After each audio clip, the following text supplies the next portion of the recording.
আমাদের দেশে তো বেশ গরমও থাকে, এর ভেতরেও পরা সম্ভব?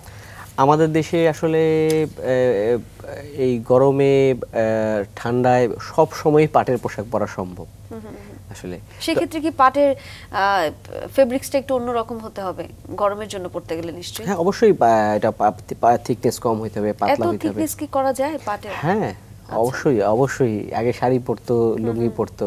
আমাদের 3 পুরুষ পূর্বে যারা ছিলেন তারা তো পরেই আসতেন। না, সম্ভবের গল্পে একটা ব্যাপার থাকে যে আমাদের যতটুকু পর্যন্ত এখন পর্যন্ত আমরা এগিয়েছি সেটা হচ্ছে আমাদের মানে আমরা করতে পেরেছি। আর একটা যেটা হচ্ছে যে আমরা করতে চাই সেই জায়গাটা থেকে আমরা পাট দিয়ে না হয় মুসলিম করার স্বপ্ন দেখবো, সেটাও সমস্যা নাই। কিন্তু আমাকে একটু বলেন যে আপনি যে ফেব্রিকটা উৎপন্ন করলেন এখানে, ফেব্রিকটা আমি খুব ভালো করে মনোযোগ দিয়ে দেখার চেষ্টা করছিলাম।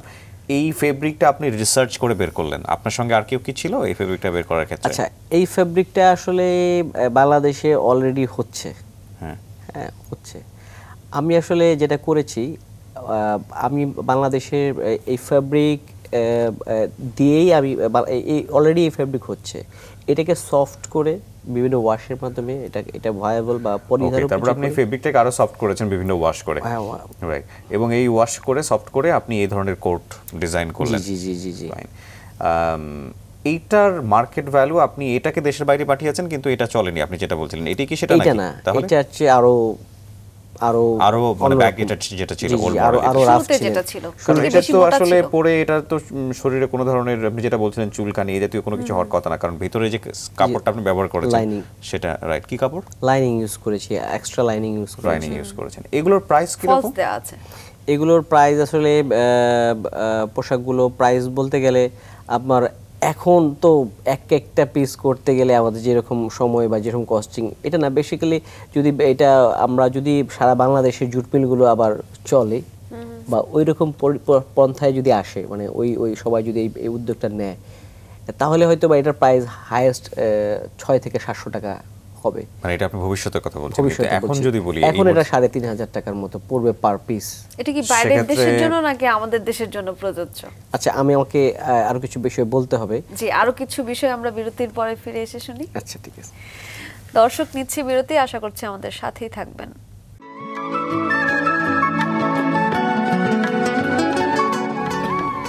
রাঙা সকালের একেবারে শেষ ভাগে চলে এসেছি আমরা। যারা আমাদের সঙ্গে আছেন, শুভ সকাল তাদেরকে আরও একবার। আমাদের সঙ্গে আছে ফ্যাশন ডিজাইনার এবং তরুণ উদ্যোক্তা আমির হোসেন রঙ্গন, যার পাট জাতের পণ্য নিয়ে আমরা বিভিন্ন রকমের কথাবার্তা এবং জানার চেষ্টা করছিলাম। একটু আগেই আমরা যে বিষয়টা নিয়ে কথা বলছিলাম, বিশেষ করে এই যে প্রোডাক্টগুলো, এই প্রোডাক্টগুলোর প্রাইস নিয়ে কথা হচ্ছিল, এবং আপনি বলছিলেন যে এগুলো যদি র ম্যাটেরিয়াল দিক থেকে সুবিধা করা যায় তাহলে ভবিষ্যতে এর দাম 6 থেকে 700 টাকা, এবং রিয়েলি গুড, দেখতে অনেক সুন্দর, হাতের দিক থেকে অনেক কমফোর্টেবল। কিন্তু এখন আপনার প্রাইস পড়ছে, মানে কস্ট পড়ে যাচ্ছে 3 থেকে 3,500 টাকা। এখানে দুটো বিষয় যুক্ত করতে হবে। একটা হচ্ছে এটা মার্কেটে কোথাও পাওয়া যায় না, এবং আপনি স্যাম্পল হিসেবে সারা দুনিয়াতে এইগুলোকে শো করার জন্য ইয়ে করছেন। প্রাইস তো অনেক হিউজ, মানে এই প্রাইসে এটা কিভাবে মার্কেটে ইয়ে করবে? 3,500 টাকা দিয়ে মানুষ এটা কেন কিনবে? আচ্ছা, এই পোশাকগুলো তৈরি করার পিছনে উদ্দেশ্য হলো যে আমার একটা স্বপ্ন আছে, স্বপ্নের কথাটাই বলি। আমি চাই আসলে মাটি থেকে আমরা সুতা তুলবো, মানে পাট তুলবো, গোল্ডেন ফাইবার, যেটা সারা পৃথিবীতে কোথাও হয় না, এরকম পাট হয় না। এবং আমাদের দেশে আল্লাহর রহমত যে 114 থেকে 15টা জুট মিল আছে, যেগুলো বন্ধ হয়ে আছে, এখানে ছালা বস্ত্র তৈরি হইতো, ওখানে অল্প কিছু সংস্করণের মাধ্যমে ওইখানে আমরা ফ্যাব্রিক তৈরি করতে পারবো। দেন এই ফ্যাব্রিকগুলো যখন আমরা পরিধান উপযোগী ফ্যাব্রিক তৈরি হলো, এবং আমাদের দেশে পৃথিবীর সবচেয়ে কম প্রাইস এবং ভালো কোয়ালিটির গার্মেন্টস ফ্যাক্টরিগুলো আছে, যেখানে আমরা বিদেশিদের মজুরি খাটি, সেখানে আগামী 5-7 বছর পরে কাজ নাও থাকতে পারে, কারণ যেহেতু মজুরিতে আমরা খাটি, কাজ চাইলে দিল না এলে নাই। আমরা ওইখানে আমার দেশের পাট, আমার দেশের টেক্সটাইল, আমার দেশের কাপড় আমরা ওখানে সেলাই করে 9 মাস শীত প্রধান দেশগুলিতে আমরা যে সেল করব, মজুরি খাটব না, মানে প্রফিট করে বিক্রি করব। আমার স্বপ্ন এটা। কিন্তু এখনো তো আপনি সেল করছেন না। আমি সেল করছি না, কিন্তু আমি এই প্রোডাক্ট নিয়ে মার্কেটিং বা এক্সিবিশন বা ফ্যাশন শো করছি, যাতে করে আরও অনেক উদ্যোক্তা এখানে আসে, আবার জুট মিল চালু হয়, হ্যাঁ, আবার কৃষকের মুখে হাসি ফোটে, 6 কোটি লোকের ভবিষ্যৎ তৈরি হয়। কতগুলো প্রদর্শনী হলো? আমি টোটাল 4টা সলো এক্সিবিশন করেছি। কেমন রেসপন্স পেলেন? আলহামদুলিল্লাহ খুব ভালো রেসপন্স পেয়েছি। সবাই খুব ভালো রেসপন্স করেছে। বিভিন্ন অ্যাম্বাসিডররা সেখানে এসেছে, বিভিন্ন দেশের অ্যাম্বাসিডর এসেছে। আমি ইনভাইট করে নিয়ে অনেকে পত্রিকা দেখে এসেছেন, এই সম্পর্কে জানতে চেয়েছেন যে কিভাবে করে ফেলছেন আপনি, কিভাবে করছেন আপনি। দেশে বিদেশের অনেক লোক তারা এসছেন এবং আমাকে সাপোর্ট করেছেন। তো এইটা বিদেশে মার্কেটিং করতে চাইলে করার জন্য যেটা সুবিধা, আমাদের জন্য যেটা সুবিধা, আসলে কীভাবে আমরা আসলে মার্কেটিংটা করব।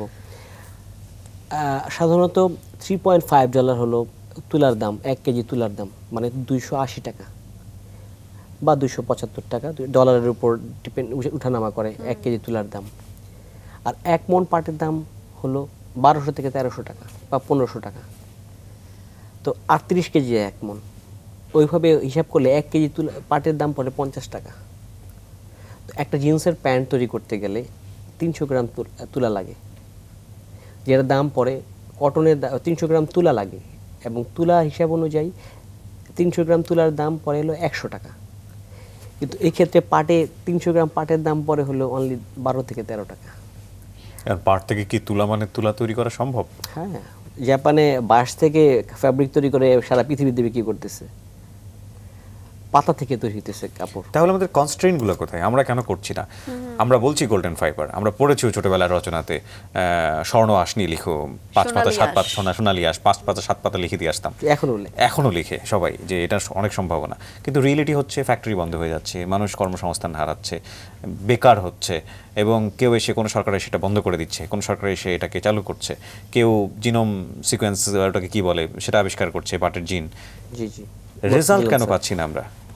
আসলে পোশাকের ক্ষেত্রে বাংলাদেশের জন্য পাট হলো সবচেয়ে মূল একটা জায়গা। বাংলাদেশের সকল ফ্যাশন ডিজাইনার এখানে কাজ করা উচিত, এবং এই সেক্টর নিয়ে পোশাক তৈরি করে বিশ্ববাজারে যাওয়া উচিত। আসলে আমরা তো আসলে পাট প্রথম বিক্রি করতাম, শুধু পাট, তারপর বস্তা বিক্রি করা শুরু করলাম, তারপর এটা নিয়ে আর আমরা কাজ করলাম, আমরা চলে গেলাম গার্মেন্টসে, মজুরি খাটা শুরু করলাম। তো আসলে, এবং এতে করে কি হয়েছে, আমাদের দেশে এই জিনিসগুলো তৈরি হয়েছে। আসলে বিদেশে যে আমরা যাব, আমাদের যে গার্মেন্টস ফ্যাক্টরিগুলিতে আছে, এগুলো তো আসলে আমাদের না, আমাদের পোশাক না, সুতা আমাদের না, আমাদের কিছুই, শ্রমটা দিচ্ছি শুধু আমরা, জাস্ট আমরা লেবার। এবং একমাত্র আল্লাহ প্রদত্ত, আল্লাহর রহমতে আমার কাছে মনে হয় যেটা পাট হলো পৃথিবীর, বাংলাদেশের জন্য সবচেয়ে বড় খনিজ সম্পদ, কৃষি সম্পদ, আমি মনে করি খনিজ সম্পদ। এই পাটকে যদি আমরা তুলে নিয়ে আমরা জুটমিলতে আমরা অল্প কিছু সংস্করণের মধ্যে ফ্যাব্রিক তৈরি করতে পারি, এবং এটা সম্ভব, এইগুলো জুটমিলগুলিতে হচ্ছে, জুটমিলেরই প্রোডাক্ট এটা, এবং আমরা এক্সপোর্ট ফ্যাক্টরিগুলি যে সেলাই করে প্রোডাক্ট সেল করতে পারি। এবং এটার জন্য আমাদের আসলে কি করা দরকার, আমি মনে করি আসলে দরকার হলো বিভিন্ন দেশে ফ্যাশন শো অর্গানাইজ করা দরকার। সরকারি থেকে যদি আমি বিভিন্ন দেশে গিয়ে ফ্যাশন শো অর্গানাইজ করতে পারি, অর্ডার ক্রিয়েট করতে পারি, অর্থও তো লাগবে। হ্যাঁ অবশ্যই, আসলে আমার পক্ষে যতটুকু সম্ভব আমি 4টা সোলো এক্সিবিশনে করে ফেলেছি। হ্যাঁ, এর জন্য অর্থ দরকার।